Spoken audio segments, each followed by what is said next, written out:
अध्यक्ष महाराज, सन्माननीय सभासद श्री देसाई यांनी जो ठराव या सभागृहात मांडला आहे त्याबद्दल या पुरोगामी समाजवादी आणि कल्याणकारी राज्यात दुमते असण्याचे तत्वतः काहीच कारण नाही.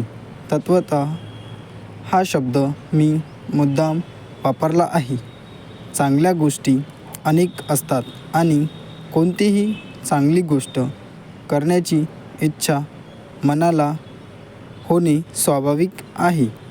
तशीच इच्छा सन्माननीय सभासद श्री देसाई यांना झाली असावी आणि त्या इच्छेतूनच त्यांनी हा ठराव या सभागृहापुढे मांडला असावा असे मला वाटते.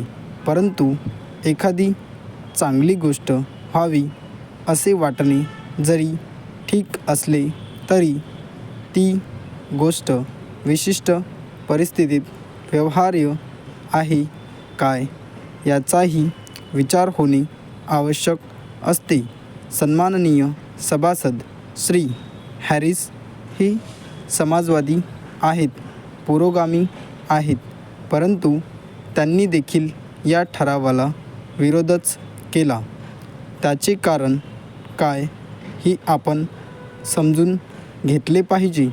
त्यांनी हेच सांगितले की शासनाची सध्याची आर्थिक कुवत लक्षात घेता या ठरावांची अंमलबजावणी करता येणे कठीण आहे. सर्व पातळ्यावरील सर्व शिक्षण मोफत असावे असे कोणी म्हटले तर त्याला कोणाचा विरोध असण्याचे कारण नाही. परंतु आपल्या ठरावाचे समर्थन करण्याकरिता त्यांनी जो युक्तिवाद केला तो लक्षात घेता या ठरावाला विरोध करणे प्राप्त आहे.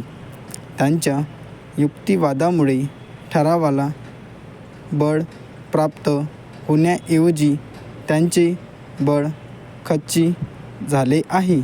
त्यांनी शिक्षण आयोगाच्या शिफारशींचा उल्लेख केला आहे. शिक्षण आयोगाची शिफारस अशी आहे की प्राथमिक शिक्षण हे 4थ्या पंचवार्षिक योजनेच्या अखेरीपर्यंत मोफत करण्यात यावे. परंतु आपल्या राज्यात ते अगोदरच मोफत करण्यात आले आहे. त्यानंतर माध्यमिक शिक्षणाबद्दल त्यांची शिफारस अशी आहे की येत्या 15 वर्षाच्या काळात सरकारने माध्यमिक शिक्षण मोफत करावे. सर्व अनुषंगिक गोष्टींचा विचार करूनच शिक्षण आयोगाने ही शिफारस केली आहे. असे असता आजच माध्यमिक शिक्षण मोफत करा असे श्री देसाई सरकारला कसे सांगत आहेत हे मला कळत नाही. त्यांनी शिक्षण आयोगाच्या शिफारसी वाचल्या नसतील असे मी कसे म्हणू. त्यांनी त्या काळजीपूर्वक वाचल्या असल्या पाहिजेत आणि त्यांचा अभ्यासही केला असला पाहिजे असे मी गृहीत धरतो. त्याचप्रमाणे माध्यमिक शिक्षण सर्वस्पर्शी असले पाहिजे असेही ते म्हणाले. शिक्षण आयोगाने अभ्यासक्रमासंबंधी काही तत्त्वे स्वीकारली आहेत, परंतु त्याचा अर्थ असा नाही की शिक्षण सर्वस्पर्शी केले पाहिजे. हे तत्त्व त्यांनी स्वीकारले आहे. माध्यमिक शिक्षणाच्या अभ्यासक्रमातच एकरूपता असावी एवढेच त्यांचे म्हणणे आहे.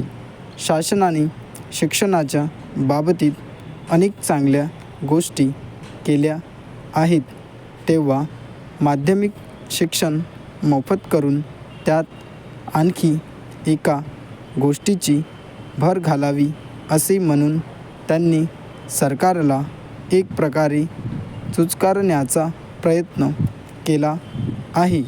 शिक्षणाच्या क्षेत्रात जितक्या चांगल्या गोष्टी करता येतील तितक्या करण्याचा शासनाचा सदैव प्रयत्न असतोच. परंतु कोणतीही गोष्ट करण्याचा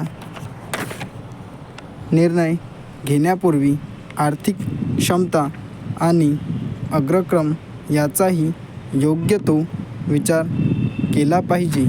तो न करता केवळ एखादी गोष्ट चांगली आहे म्हणून ती आपण करण्याचा प्रयत्न केला तर पुढे कदाचित पश्चाताप करण्याची पाळी येते.